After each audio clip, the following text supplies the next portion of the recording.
Hello, everyone. I'm excited to be back here for another episode of Tide 10 with Stephen McCourt, the co-CEO of Meketa Investment Group. I'm Audrey Wang, a Managing Director of Consultant Relations at MacKay Shields. MacKay is a global asset management firm based in New York City and LA with strategies across fixed income and equity. Meketa Investment Group is an independent, full-service investment consulting and advisory firm. They serve a diverse institutional client base and work with clients on a non-discretionary or discretionary OCIO basis, offering traditional and alternative investment services. Stephen is the managing principal and co-CEO of Meketa, directing the firm's business strategy and execution. He also works with clients in developing and executing investment policy and strategy, as well as evaluating and selecting investment managers. Hi there, Steve. How are you? I'm doing well. Good to see you, Audrey. Good to see you too.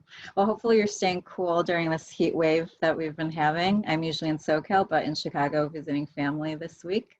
So where have you been spending your time this summer and during quarantine? Well, I'd say mostly in my house.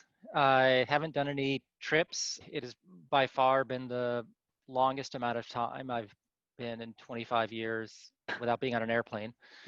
The only small escape I've had is getting out to golf courses locally about once a week or so.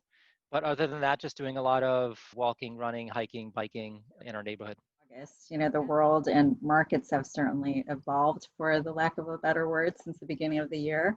So what are some of the biggest obstacles that your clients are dealing with right now, just given the changing dynamics of their plans, the markets, and a zero interest rate environment on top of all of that? Well, it's interesting. The incredibly rapid recovery of the markets has sort of taken off the table in the near term what otherwise would have been the biggest kind of near-term concern they had, which would be sort of liquidity and solvency concerns during the pandemic. But as you know, there's just been a miraculous recovery so far in the market. So most of our clients' near-term issues are somewhat moderated as a consequence to that. So the bigger issues longer term are going to be in a world where interest rates are close to zero. How do you achieve anything close to 7 or 8% return across a balanced, diversified portfolio in the future? And of course, it's going to be a big challenge. Nobody has the solution for it if there's a single solution. So most of our clients are in the process of initiating that dialogue of how to react to potentially a new world order where interest rates are pegged close to zero for a uncomfortably long time period. Yeah, that might be extended for longer than we'd all hoped, unfortunately, but we'll see. So what are you recommending to clients in terms of overall strategy and opportunity set? So when the pandemic hit, like many others, we were recommending being opportunistic and looking at areas that had been disproportionately hit by the sharp downturn in the markets. But frankly, those opportunities went away very quickly. So there really, so far anyway, hasn't been a great opportunity to take advantage of the volatility in the markets in the short term. Our work with our clients has been really twofold. In the near term, making sure that they remain reasonably balanced across risk factors in their portfolios and are cognizant of the ongoing risks of downturns in the stock market. Arguably, you know, we still have a global pandemic that's going to be with us for another 12, maybe 18 months. But now, in addition to that, we have a financial bubble as well. And so the potential risk in the market is arguably higher today than it was 4 or 5 months ago. And that's something that clients should be aware of and make sure that they plan for. And of course, the longer term challenge is going to be achieving that necessary rate of return to make a defined benefit plan or an endowment work mathematically over the long term. And the various possible solutions there all relate to, in different ways, taking on somewhat higher levels of risk in their portfolios.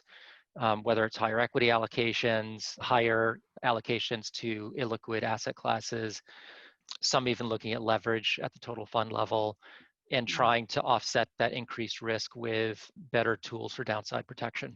And yeah, I think the marketplace is sort of early in its phase of discussing those potential financial solutions to the challenge. Well, that's why they have Meketa and other consultants to work with as well. Given that there is so much change going on, do you have any thoughts on how the pandemic will change our industry going forward for better or for worse? It's going to be interesting. I think it's hard not to think that the industry is going to become much more virtual, which I think has some good parts and some bad parts to it.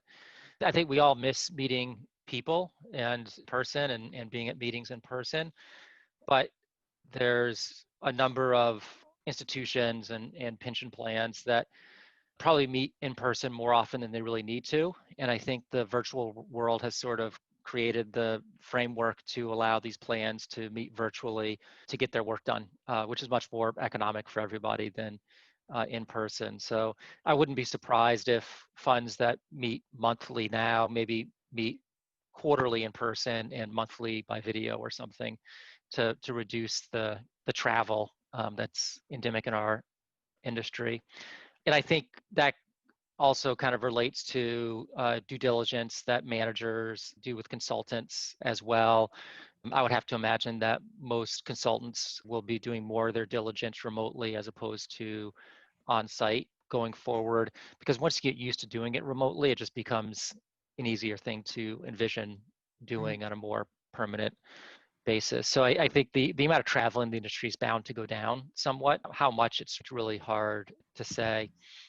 But it's not going to go away entirely. I think the people side of the business is really critical for lots of different reasons. The other thing, which I think is too early to tell, but certainly is worth keeping an eye on, is our industry as a whole has been for the last couple of decades moving away from sort of an industry built on relationships to one that's kind of a bit more transactional. And I think that could very well be accelerated through this pandemic, because the less often you meet with people, if managers aren't meeting with clients, if consultants aren't meeting with clients in person, managers and consultants aren't meeting, it's just easier to change the faces that you're working with.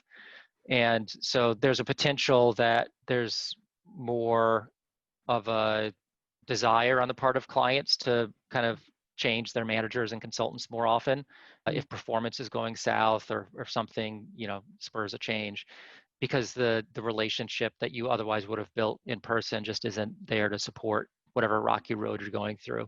So I would view that as a negative, but it's hard not to see some of that happening in this. And we certainly see, as I'm sure other consultants do, an uptick in our OCIO inquiries from institutions that want to just outsource all of their investment decisions to somebody in a very transactional way. So that would be the other, might be too early to call it a trend, but something to keep an eye on. Well, Steve, we're doing this interview for TIDE, which is a leading advocate for diversity in our industry. D&I is a difficult topic that we're all addressing at a personal and professional level. At MacKay, we've made efforts to add diversity across the firm, but we know there's a lot more work to be done. You obviously have a very important role in the discussion as a leader of a prominent national consultant. So how have you approached it, and do you have any words of wisdom for allocators or managers? For us, diversity and inclusion has been sort of a core mission of our firm since Peter and Willie and I took over as co-CEOs in 2015. It's been a corporate goal for us and department goals for our departments over that time period. It's been a very top-down initiative for Meketa as we grow the number of offices that we have, grow the number of clients, and grow the number of employees. We've wanted to make sure that we're doing it in a way that creates the most diverse organization that we can. The events of the late spring, early summer, certainly affected us and allowed us to sort of amplify the work that we've been doing in those areas, both internally at Meketa and also with our manager research group and our selection of managers as well. So on the corporate front, we amplified a few initiatives that we started over the last several years. One was improving our existing recruiting efforts at historically Black colleges and also from diverse and women-based organizations. We've been executing a initiative to recruit from those areas for the last 3 or 4 years. And going forward, we're going to be even allocating more resources to that.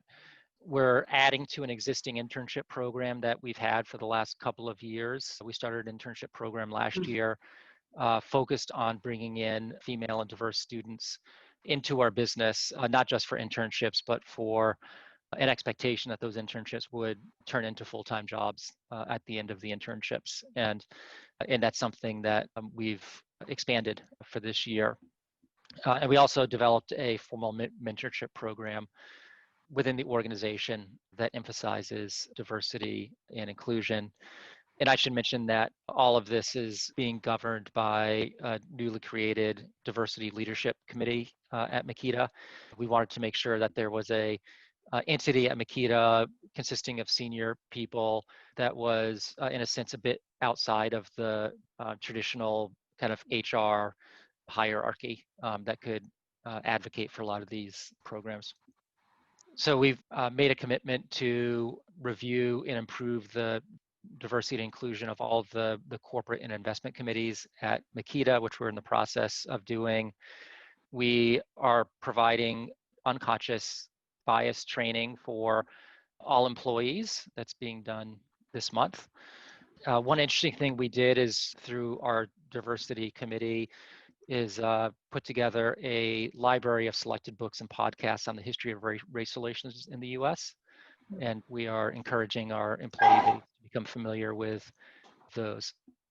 And our manager research group is working on elevating the outcomes of all of their hard work over the last several years in identifying and evaluating talented, diverse, and emerging managers across every asset class. So there's a bunch of things that we did in response to the George Floyd killing this summer that allowed Peter and I to sort of take an already advancing diversity initiative that we had and really kind of put fuel on it. And we hope that it has dividends to pay for years to come. Sounds like you've made a lot of great strides this year, and it gives us all a lot to think about too. Well, Steve, I really appreciate you taking the time to chat today. It was great to see you virtually, and hopefully we can catch up in person sometime soon. You bet. Thanks, Audrey. I appreciate it.